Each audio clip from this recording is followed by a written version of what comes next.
اس سے زیادہ اچھی ہوں، اس سے زیادہ بڑھ کر ہوں، تو مجھے بجائے اس کے کہ میں اس میدان میں کڑتا رہوں، اس میدان میں حسد کا شکار رہوں جو میدان میرا ہے ہی نہیں ہے، تو مجھے اپنے میدان تلاش کرنے ہیں کہ میں کس میدان کا شاہ سوار ہوں، میں کس میدان میں آگے نکلنے والا ہوں۔ تو بجائے اس کے کہ ہم اس میدان میں اس کے ساتھ مقابلہ کرتے رہیں جو میرا ہے ہی نہیں ہے۔ اور یہ میں عرض کر رہا ہوں کہ اکثر حاسدین کے ہاں میں نے دیکھا ہے کہ ان کو وہ میدان نہیں تھا، بس وہ کسی وجہ سے اس حسد کا شکار ہو گئے کیونکہ وہ سمجھتے تھے کہ میرا بھی میدان یہی ہے۔ تو ایک یہ بات سامنے رکھنی چاہیے کہ میدان کا فیصلہ کرنا ہے آپ نے کہ میرا میدان ترقی کا ہو سکتا ہے کوئی اور ہو۔ تو مثلاً ایک آدمی کاروبار میں آگے ہو سکتا ہے، ایک آدمی کسی کھیل میں آگے ہو سکتا ہے، ایک آدمی کھیل میں آگے ہو سکتا ہے تو دوسرا آدمی ہو سکتا ہے کہ وہ بولنے میں، بات کرنے میں، لوگوں کو گائیڈ کرنے میں آگے ہو سکتا ہے، تیسرا آدمی ہو سکتا ہے کہ کھانا پکانے میں آگے ہو۔ تو اپنا میدان دیکھنا ہے کہ میں کس میدان کا آدمی ہوں۔ دوسروں کے میدان میں جا کر کڑتے رہنا، جلتے رہنا، یہ کوئی درست بات نہیں ہے۔ ایک اور چیز جو ہے وہ بھی سامنے رکھنی چاہیے کہ کاروبار میں کامیابی ہو یا شکل و صورت میں خوبصورتی ہو یا کوئی صلاحیت زیادہ ملی ہو تو یہ اس آدمی کا اپنی کوئی کمائی نہیں ہے، یہ خدا نے اس کو ایسے بنایا ہے۔ تو اور میرے اندر مثال کے طور پہ بولنے کی صلاحیت نہیں ہے یا میں خوبصورت نہیں ہوں تو اس میں میرا کوئی نقص نہیں ہے، جیسے اس کا کوئی کمال نہیں تھا ایسے اس میں میرا کوئی نقص نہیں ہے، مجھے خدا نے بنایا ایسے۔ تو اب حسد کرنے کی وجہ کیا ہے؟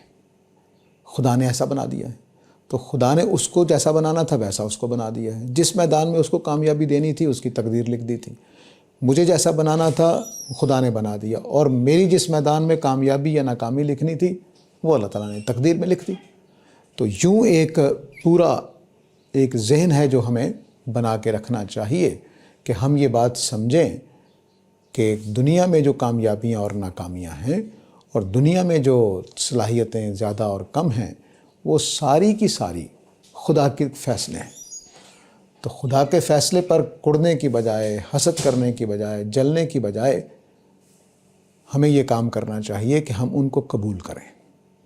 یہ دوسری بات ہے۔ ایک بات میں نے یہ عرض کی کہ میدان اپنا تلاش کرنا چاہیے کہ میں کس میدان میں آگے نکلنے والا ہوں۔ دوسری یہ بات سمجھنی چاہیے کہ یہ خدا کا فیصلہ ہے کہ اس نے اس میں کامیابی دی ہے، اس نے اس کو یہ صلاحیت دی ہے، تو مجھے اس بات کو تسلیم کرنا چاہیے۔ اور یہ بات کہ تسلیم کرنا چاہیے کہ ہاں اس میدان میں وہ آگے ہے، یہ آپ کو ایک اور طرح کی عظمت دیتا ہے۔ یہ اخلاقی عظمت ہوتی ہے۔ جب ہم کسی کی بڑائی کو، کسی کی عظمت کو، کسی کے علم و فضل کو، کسی کے حسن و جمال کو تسلیم کرتے ہیں تو اس کا مطلب یہ ہوتا ہے کہ ہم حق پرست ہونے والے ہو گئے ہیں، ہم نے سچائیوں کو ماننا شروع کر دیا ہے۔ اس کے نتیجے میں ہمارے اندر ایک اور طرح کا ترفع، ایک اور طرح کی بلندی، ایک اور طرح کا شعور پیدا ہوتا ہے۔ اس سے ہمارے ضمیر کو ایک تقویت ملتی ہے، اور ہمارا جو ضمیر ہے وہ دنیا کی سب سے قیمتی چیز ہے، اس کو کبھی بھی گنوانا نہیں چاہیے، اس کو کبھی بھی مارنا نہیں چاہیے، کیونکہ یہ ہمارا وہ گائیڈ ہے جو ہمیں ہر قدم پہ اخلاقیات کی طرف یا ہمارے اندر کے جو فطرت ہے اس کی طرف رہنمائی کرتا ہے۔ تو اس لیے جب ہم ان چیزوں کو تسلیم کرتے ہیں جو ہماری مرضی کے خلاف دنیا میں ہو رہی ہوتی ہیں اور وہ سچائیاں ہوتی ہیں، حقیقتیں ہوتی ہیں، تو جب ہم ان کو تسلیم کرتے ہیں تو ہمارے اندر ایک بلند شخصیت وجود میں آتی ہے جو اپنے ارد گرد کے ماحول، مثلا پہاڑوں کے بیچ میں آدمی کھڑا ہو کر، 5 فٹ کا آدمی اونچے اونچے پہاڑوں میں کھڑا ہو کر اپنے آپ کو بلند محسوس کرتا ہے، اگر وہ ان سچائیوں کو تسلیم کر لے کہ یہ پہاڑ ہیں، ایسے ہی ہیں، اونچے ہی ہوتے ہیں، تو پہاڑوں کے مقابلے میں اگر آدمی آ جائے کہ میں پہاڑوں جتنا اونچا کیوں نہیں ہوں، تو سوائے اس کے کہ اپنے آپ کو نفسیاتی طور پر مجروح کرے گا اور کوئی فائدہ اس کو حاصل نہیں ہوگا۔ تیسری بات جو چیز نوٹ رکھنی چاہیے حسد کے معاملے میں وہ یہ کہ اللہ تعالیٰ نے ہمیں ایک دوسرے کے لیے اسوہ بنایا ہے، آئینہ بنایا ہے۔ میں آپ کی کامیابیوں کو دیکھ کر آپ سے سبق سیکھتا ہوں، آپ میری کامیابیوں اور ناکامیوں کو دیکھ کر سبق سیکھتے ہیں۔ یہ پوری دنیا کا نظام اس طرح سے ہے، یعنی یہاں پر سڑک میں لگا ہوا وہ روڑا، وہ اینٹ اور پتھر جس سے میرا پاؤں ٹکرا کر میں گر جاتا ہوں، وہ میرے سبق کے لیے رکھا ہوا ہے کہ میں دھیان سے چلوں۔ اسی طرح میرے ارد گرد جتنے لوگ ہیں، کامیاب یا ناکام، آگے بڑھے ہوئے یا پیچھے رہ گئے ہوئے، وہ میرے لیے سبق ہیں، وہ میرے لیے عبرت ہیں، وہ میرے لیے کامیابی کے راستے کے لیے نشانات ہیں کہ میں نے کیسے چلنا ہے، کن چیزوں سے بچنا ہے، کن چیزوں سے مجھے پرہیز کرنا ہے، کن چیزوں کو میں نے اپنانا ہے، کون سی اچھائیاں ہیں جو مجھے لینی ہے، کون سی خرابیاں ہیں جن کو مجھے چھوڑ دینا ہے۔ یہ کام اللہ تعالیٰ کر رہے ہوتے ہیں۔ تو میرا بھائی جو کامیاب ہو گیا، میں جو ناکام ہو گیا، میں اپنی عبرت بھائی کے لیے ہوں، وہ میری ناکامیوں سے سبق سیکھتا ہے، میں اپنی ناکامیوں سے سبق سیکھتا ہوں، اس کی کامیابیوں سے میں سبق سیکھتا ہوں۔ تو یوں سمجھ لیجئے کہ ہر آدمی میرے لیے ایک اسوہ ہے، میرے لیے ایک اسوہ ہے کہ میں نے اس میں سے کون سی چیزیں لینی ہے، کون سی چیزیں نہیں لینی ہے۔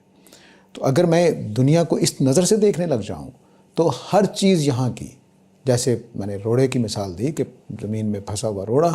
میرے لیے سمجھ کر چلنے کا سبق دیتا ہے، اسی طرح ہر شخص جو بھی دنیا میں موجود ہے وہ میرے لیے سبق کا باعث ہے، میرے لیے تعلیم کا باعث ہے۔ تو بجائے اس کے کہ میں اس کے حسد کا شکار ہوں، مجھے اس کو اپنی کتاب بنا لینا چاہیے کہ میں جس کو پڑھ کر اپنے لیے علم، اپنے لیے شعور، اپنے لیے رویے اور اپنے لیے اخلاقی اعمال کو سیکھ سکوں۔ یہ لازمی بات ہے۔ اگر ہم اس میدان میں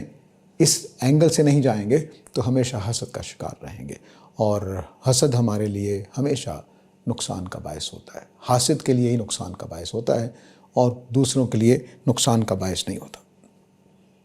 تو اللہ تعالیٰ نے یہ جو دنیا اس طرح سے ڈیزائن کی ہے،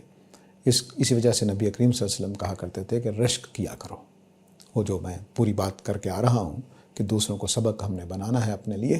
تو وہ نبی کریم صلی اللہ علیہ وسلم نے ایک لفظ میں بیان کر دیا اس کو کہ دوسروں سے رشک کرنا۔ مثال کے طور پر ایک آدمی نیک ہے، تہجد گزار ہے، تو بجائے اس کے کہ میں اس سے حسد کروں، مجھے بھی رشک کرنا چاہیے اور میں اس کی زندگی کی یہ جو خوبی ہے اپنے اندر پیدا کرنے کی کوشش کروں۔ میں بھی نمازی بن جاؤں، میں بھی سچا بن جاؤں، میں بھی محنت کرنے والا بن جاؤں، میں بھی اچھے رویے اختیار کرنے والا بن جاؤں، میں بھی ملنسار بن جاؤں۔ جہاں جہاں جس چیز سے مجھے حسد محسوس ہو رہا ہے اس کو میں رشک میں تبدیل کر دوں، اور رشک کرتے ہوئے کہ یہ بڑی اچھی بات ہے، میں بھی اس کو اختیار کرتا ہوں۔ تو یہ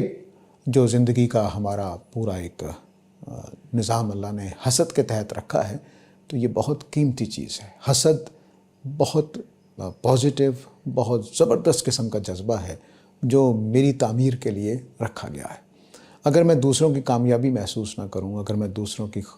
اس طرح کی چیزوں کے لیے اپنے اندر تکلیف محسوس نہ کروں تو میں بے حس انسان کی طرح ہوں۔ مجھے دوسروں کی کامیابی، دوسروں کی ناکامی بالکل کوئی اثر نہیں ڈالے گی، چنانچہ نہ میرے لیے چیلنج بنے گا، نہ میرے لیے رشک کا باعث بنے گا، نہ میرے لیے آگے بڑھنے کا کوئی فضا پیدا ہوگی۔ تو یہ فضا پیدا کرنے کے لیے اللہ تعالیٰ نے حسد کا احساس میرے اندر رکھا ہے۔